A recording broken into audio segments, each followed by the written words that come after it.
تو ہم قائد اعظم کے بعد اور خاص طور پہ لیاقت علی خان کے بعد ڈی ٹریک ہو گئے، اور ہمیں وہ عوامی لیڈر، وہ مخلص لیڈر، ویژنری لیڈر، قربانی دینے والی خود سے لیڈر. آج دیکھیں نا، آپ نے بجلی کے بلوں کی بات کی، روز شہباز شریف صاحب آپ سے قربانی مانگتے ہیں. چوری کرے کوئی بھرے کوئی، جو گورنمنٹ کی عیاشی ہیں اس کے پیسے بھی ہم پے کریں گے. تو وہ تو جالب میں جو کہا تھا 60-70 کی دہائی میں، تب 10 کروڑ تھے، آج 25 کروڑ ہے، کہ 25 کروڑ انسانوں زندگی سے بے گانوں، صرف چند لوگوں نے حق تمہارا چھینا ہے، خاک ایسے جینے پہ یہ بھی کوئی جینا ہے. تو یہ ہے ہمارا مسئلہ، رولنگ ایلیٹ اور اس کا کیپچر.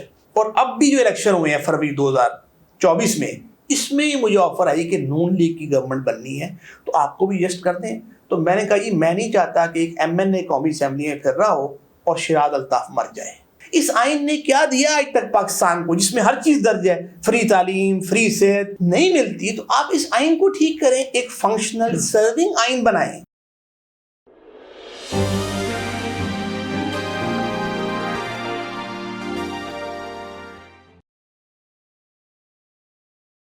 السلام علیکم ناظرین و سامعین، ہمارے ساتھ ہیں عوامی فلاحی پارٹی کے چیئرمین شیراز الطاف صاحب. ایک طویل پلاننگ رکھتے ہیں پاکستان کو ترقی اور خوشحالی کی بلندیوں تک لے جانے کے لیے. 2070 تک کی پلاننگ ہے ان کے پاس، منصوبہ بندی ہے ان کے پاس. لیکن آج ہم بات کریں گے 2070 میں پاکستان انتہائی ترقی اور خوشحالی کی بلندیوں پر ہوگا، یہ ان کا منصوبہ ہے. لیکن ہم بات کرتے ہیں آج کی صورتحال کی، جس طرح سے بجلی کے بل، بے روزگاری جس نے عوام کا جینا محال کر دیا ہے، اور اس دوران ان کی پارٹی کیا کر رہی ہے. شاہد خاقان عباسی کی طرف سے بھی ایک نئی پارٹی امرج کی گئی ہے، وہ اس حوالے سے کیا کرے گی جناب شیراز الطاف صاحب؟ بہت شکریہ فضل صاحب، آپ نے دوبارہ یاد کیا، ہم حاضر ہو گئے. حالات آپ کے سامنے ہیں، اور یہ 76 برس کا ملبہ ہے جو یہ سیاستدانوں، رولنگ ایلیٹ، یہ جنہوں نے کیپچر کیا ہوا ہے ہمارے ملک کے وسائل کو پچھلے 76 سال سے. قائد اعظم کی وفات کے بعد لیاقت علی خان بھی وہ کردار نہ ادا کر سکے جو انہیں کرنا چاہیے تھا. آپ کو یاد ہوگا کہ وہ ایک بڑا مشہور اخبار میں آیا تھا کہ لیاقت علی خان نے اسٹک پکڑی ہوئی ہے، اور وہ امریکن ایڈ پتہ نہیں $5 لاکھ کے $5 ملین لے کے نکلے ہیں. اور نہرو نے یہ بیان دیا کہ یہ آپ نے امریکن مونگ کھا تو لی ہے، لیکن یہ آپ کو اس سے تمام عمر بدہضمی بھی رہے گی، اور اپنی ٹانگ پہ بھی آپ کھڑے نہیں ہو سکیں گے. تو ہماری قائد اعظم کے بعد ہم پٹری سے اتر گئے، اور پھر جو غلام محمد نے کام کیا، خواجہ ناظم الدین کو ڈسمس کر کے ان کی گورنمنٹ کو، جب وہ پرائم منسٹر بنایا ان کو، اور خود گورنر جنرل بن گئے، کیونکہ وہ جانتے تھے کہ تمام تر اختیارات گورنر جنرل کے پاس ہوتے ہیں. تو ہم قائد اعظم کے بعد اور خاص طور پہ لیاقت علی خان کے بعد ڈی ٹریک ہو گئے، اور ہمیں وہ عوامی لیڈر، وہ مخلص لیڈر، ویژنری لیڈر، قربانی دینے والی خود سے لیڈر. آج دیکھیں نا، آپ نے بجلی کے بلوں کی بات کی، روز شہباز شریف صاحب آپ سے قربانی مانگتے ہیں جی. ان کے اپنے، ان کے بھائی کے، ان کے بچوں کی پراپرٹیاں، شوگر ملیں، مرغی کا کاروبار. آج ہماری مسئلہ چینی، آٹا، بجلی. تو یہ جتنے آپ کے قومی اسمبلی کے، صوبائی اسمبلی کے ممبران، سینیٹر، وزیر، مشیر، یہ سب ان کاروبار میں ملوث ہیں، ان کے اپنے کاروبار ہیں. تو انہیں کیا لگے عوام کو؟ یہ IPP کس نے لگائے تھے؟ بے نظیر نے کنٹینیو کیا، نواز شریف نے. تو عوام بھگت رہی ہے یہ مہنگی بجلی جو 35 روپے پہ گورنمنٹ پیدا کرتی ہے، اور بیچ رہی ہے یہ بجلی عوام کو 85 سے 100 روپے کی. چوری کرے کوئی بھرے کوئی. ادھر آپ دیکھیں 3 روپے یونٹ ہو گیا نا کشمیر میں، اور ہم 85 روپے کا، اب ان کے پیسے بھی ہم پے کریں گے. جو چوری ہوتی ہے KP میں، بلوچستان میں، سندھ میں کنڈا لگتا ہے، اس کے پیسے بھی ہم پے کریں گے. جو گورنمنٹ کی عیاشی ہیں اس کے پیسے بھی ہم پے کریں گے. تو وہ تو جالب میں جو کہا تھا 60-70 کی دہائی میں، تب 10 کروڑ تھے، آج 25 کروڑ ہے، کہ 25 کروڑ انسانوں زندگی سے بے گانوں، صرف چند لوگوں نے حق تمہارا چھینا ہے، خاک ایسے جینے پہ یہ بھی کوئی جینا ہے. تو یہ ہے ہمارا مسئلہ، رولنگ ایلیٹ اور اس کا کیپچر. اچھا، تو آپ کو کیا حال نظر آ رہا ہے بجلی کی؟ جس طرح سے لوڈ شیڈنگ ہو رہی ہے، جس طرح سے بل زیادہ سے زیادہ آ رہے ہیں، اور اوور بلنگ بھی ہو رہی ہے. شہباز شریف صاحب نے کہا جی کہ ان کو نہیں بخشا جائے گا. تو کون لوگ کر رہے ہیں اوور بلنگ جن کو شہباز شریف صاحب کہتے ہیں کہ نہیں بخشا جائے گا؟ سر دراصل تو یہ ہمارا جو نظام ہے، یہ نظام ہی اشرافیہ کو نوازنے کے لیے، جو اشرافیہ عرف عام میں بدماشیہ اور غریب کو مارنے کے لیے. جب تک یہ نظام نہیں بدلتا یہی چہرے آپ کو نظر آئیں گے. اور عوام، آج دیکھیں کینیا میں پارلیمنٹ میں آگ لگا دی، ہفتہ 10 دن پہلے سری لنکا میں 2 سال پہلے انہوں نے president house prime minister house پہ حملہ کر دیا, اندر چلے گئے. تو اللہ نہ کرے مجھے تو آنے والے ہفتوں میں مہینوں میں پاکستان میں یہ حالات نہ, باقی یہ اوور بلنگ یہ ہم ٹھیک کر دیں گے. کل انہوں نے کہا کہ ہم 50 ارب کا ریلیف دے رہے ہیں جو 200 یونٹ والے ہیں, وہ ریلیف باقیوں پہ ڈال دیں گے. آپ اپنے خرچے آپ بتائیے, 19 خرب کا آپ کا بجٹ پیش ہوا ہے ابھی 15 دن پہلے, 7.5 خرب یعنی 7,500 ارب آپ نے صوبوں کو دے دیا NFC, 9,500 ارب آپ نے سود ادا کرنا ہے جو آپ کے 80 خرب قرض ہیں, 80,000 ارب. کیا بچا پیچھے آپ کے پاس, کس طرح چلائیں, عوام کو کیا ریلیف دیں گے آپ؟ اور یہ خاص طور پہ آپ کی عوام کے لیے شہباز انور رانا صاحب ہمارے ایک معیشت کے حوالے سے صحافی ہیں, نوجوان, بڑے ایمرجنگ انٹرپرائزنگ. انہوں نے آج سے 2 سال پہلے ڈان میں لکھا تھا کہ جب مشرف صاحب آئے 99 میں تو پاکستان پہ ٹوٹل قرض اور لائبلٹی فضل صاحب 3 خرب یعنی 3,000 ارب تھا. جب وہ گئے 9 سال بعد 2008 میں تو یہ 6 خرب ہو گیا. جب رضائی صاحب گئے 2013 میں 5 سال گزار کے تو یہ 14 خرب ہو گیا. جب میاں صاحب گئے 18 میں, عباسی صاحب ہی ان کا ذکر کیا آپ نے, 5 سال گزار کے تو یہ 14 سے 24 خرب ہو گیا. خان صاحب تبدیلی کا نعرہ لے کے آئے, جب یہ گئے 4.25 سال بعد تو یہ 24 سے 44 خرب ہو گیا. اور آج یہ 80 خرب شہباز شریف صاحب نے سپیچ کی 3 ماہ 4 ماہ کو جب انہوں نے اوتھ لیا.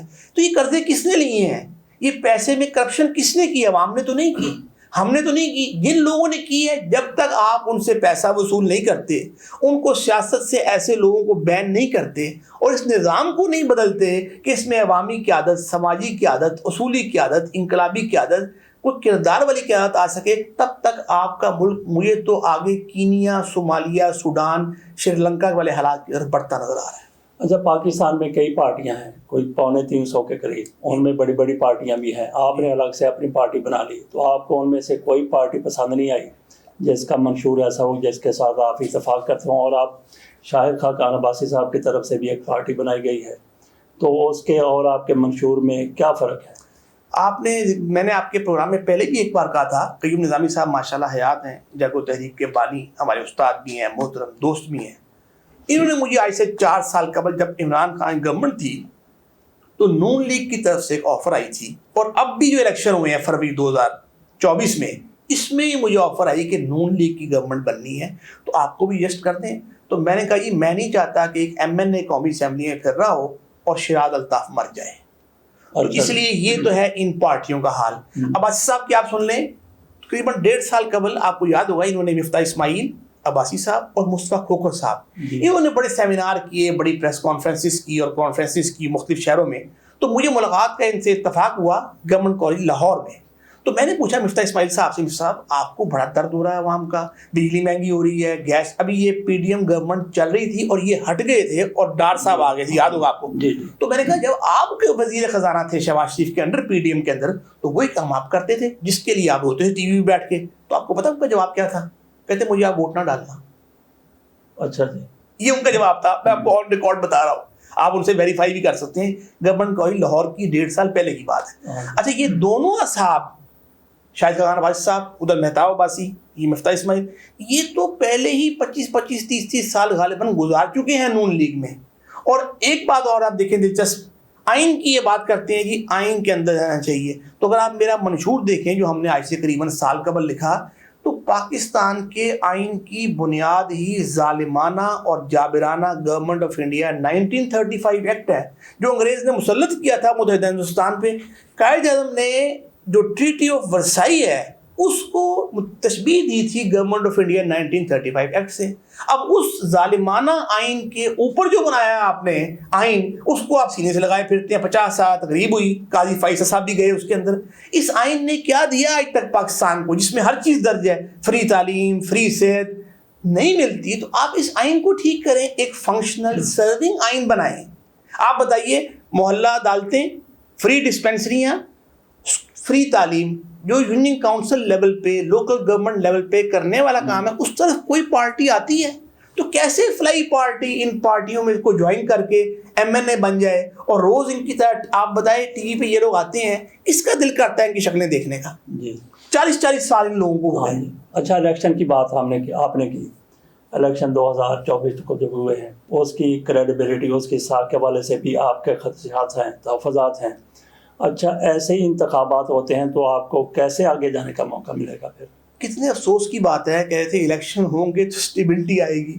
آج الیکشن کو غالباً 5 ماہ ہو گئے ہیں، آپ کو اسٹیبلٹی نظر آتی ہے؟ جو الیکشن ہوئے تھے ایوب خان کے، فاطمہ جناح کے، کیا وہ فیئر ہوئے تھے؟ کون سے الیکشن پاکستان میں فیئر ہوئے ہیں؟ اب آپ دیکھیے مفتی محمود صاحب کے بیٹے فضل الرحمان صاحب، ظہور اللہ صاحب کے بیٹے پرویز اللہ شجاعت صاحب، کزن آپس میں. خان صاحب کو 30 سال ہو گئے، میاں برادران کو 40 سال ہو گئے، پیپلز پارٹی کو 60 سال ہو گئے. یہ بیٹھ کے ایسا کوئی نظام ہی نہیں بنا سکے کہ الیکشن ہو اور بعد میں ہم لڑے نہ. برطانیہ کے الیکشن ہو گئے ہفتہ پہلے، کوئی شور ہوا. وہ لیبر پارٹی، حالانکہ وہ پرو اسٹیبلشمنٹ پارٹی ہے، اب وہ لیبر پارٹی نہیں رہی جو لیبر پارٹی تھی 80 کی دہائی کی.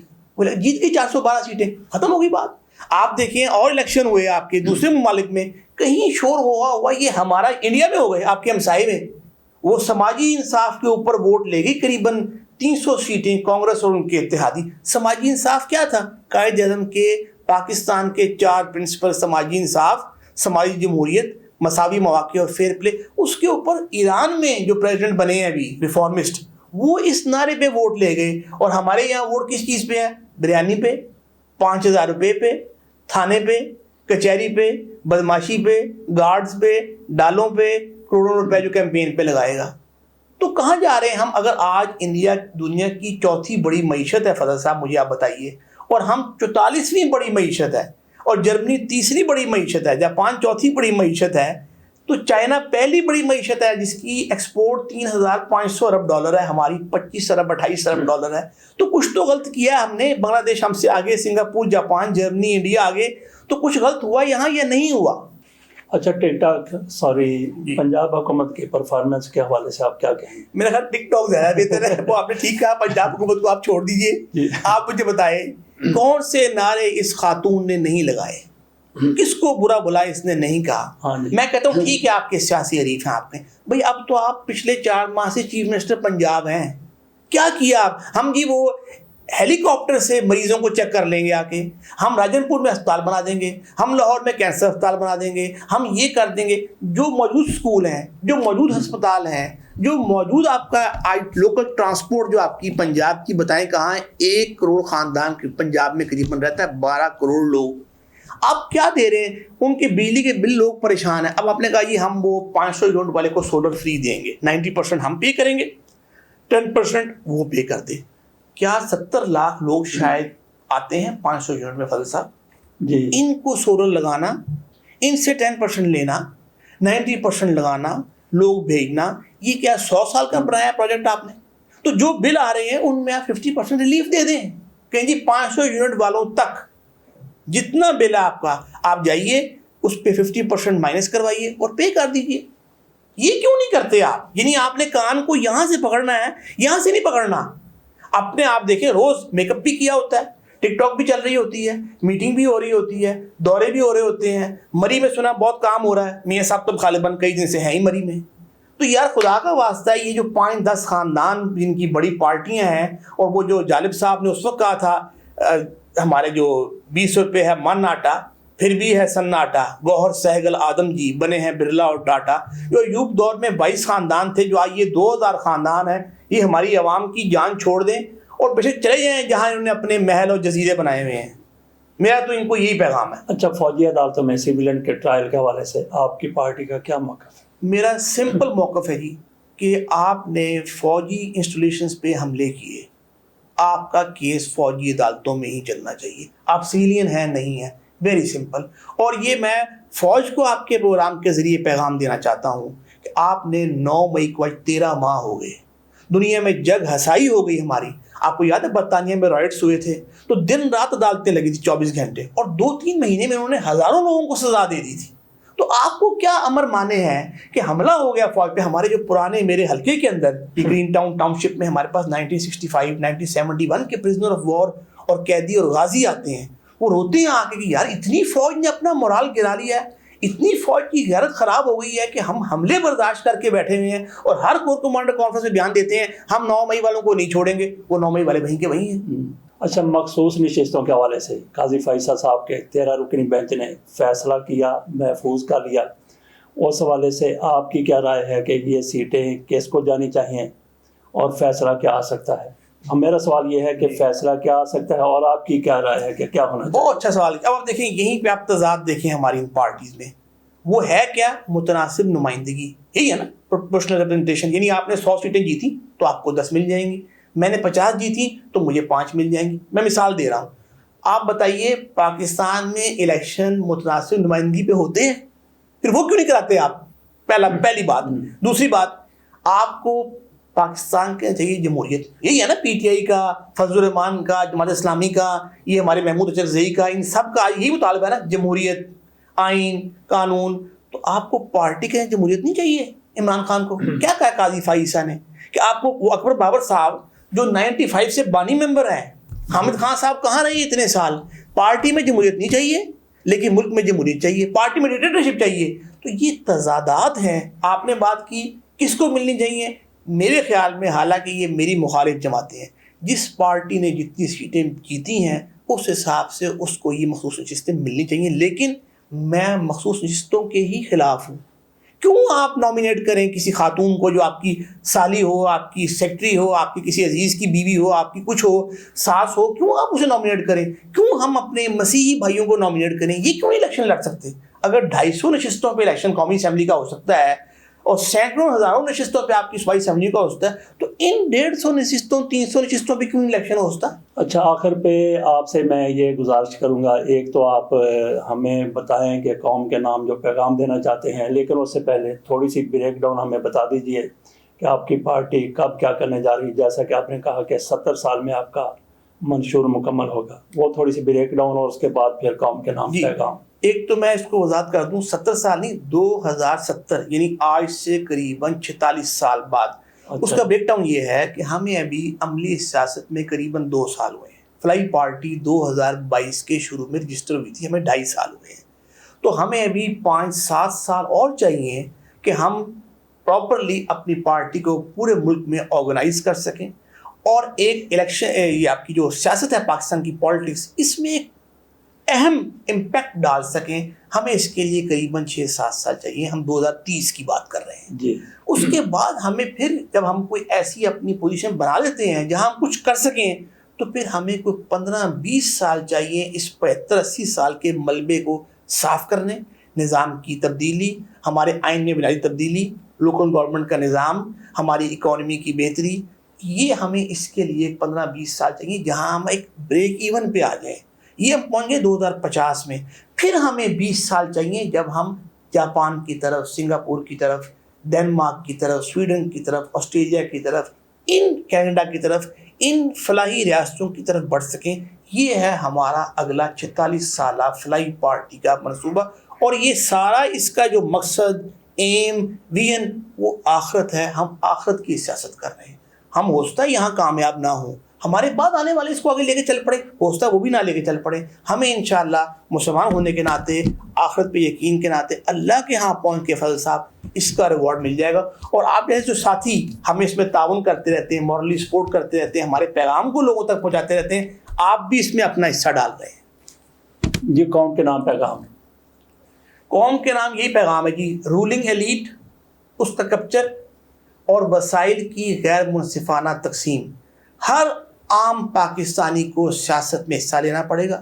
اور جس طرح آپ اپنی بہن، اپنے کسی عزیز اپنا رشتہ کرتے ہیں تو چیک کرتے ہیں بھئی کوئی میرے ساتھ غلط معاملہ، فراڈ نہ ہو جائے. موٹر سائیکل خریدتے ہیں، آٹا خریدتے ہیں، چینی خریدتے ہیں، کچھ خریدتے ہیں اپنی زندگی میں، کوئی فیصلہ کرتے ہیں بڑا سوچ سمجھ کے. اس لیے آپ پاکستان میں ووٹ ڈالتے وقت، سیاسی پارٹی سے وابستہ ہوتے وقت اچھی طرح اس پارٹی کا منشور جانیے، اس کی قیادت کے بارے میں جانیے، ان کا کردار جانیے، ان کا ویژن جانیے، ان کی ریپیوٹ جانیے، ان کا بیک گراؤنڈ جانیے. پھر آپ اس سیاسی پارٹی کا حصہ بنے. 175 سیاسی پارٹیاں ہیں، 250. کیا یہی 15-20 پارٹیاں ہمارے نصیب میں رہ گئی جو پچھلے 50 سال سے دیمک بن کے اس ملک کو کھا گئی ہیں؟ تو دوسری پارٹی کی طرف بڑھیے، اپنا دماغ کھولیے، اپنے دماغ کا استعمال کیجیے اور اپنے مستقبل کے لیے بہتر فیصلہ کیجیے.